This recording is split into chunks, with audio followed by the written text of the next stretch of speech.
রমজান মাস জুড়ে পর্যটক সংকট থাকলেও ঈদের ছুটিতে কুয়াকাটায় পর্যটকের ঢল নামবে এমন আশা সংশ্লিষ্টদের। আর পর্যটকদের নিরাপত্তা নিশ্চিতে সব প্রস্তুতি নেওয়ার কথা জানিয়েছে টুরিস্ট পুলিশ।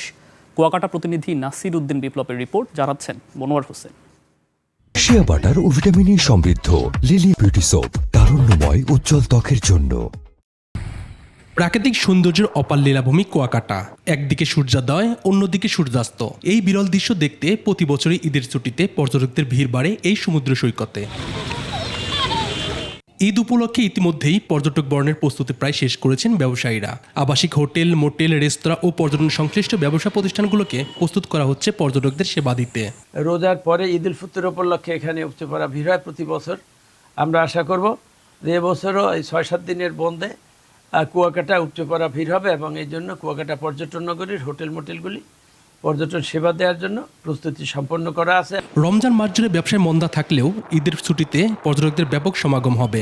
এতে করে ক্ষতির মুখ থেকে ঘুরে দাঁড়ানোর আশা তাদের। আমরা আশাবাদী যে ঈদের পরে আমরা ভালো কিছু বিক্রি করতে পারবো। দীর্ঘ 1 মাস যাবত যে আমরা লোকসানে ছিলাম ওইটা যেন কাটিয়ে উঠতে পারি ঈদ উপলক্ষে আমাদের এই জন্য আর কি অগ্রিম প্রস্তুতি চলতে আছে। ভ্রমণ নিশ্চিত করার জন্য আমরা সর্বদা প্রস্তুত রয়েছি।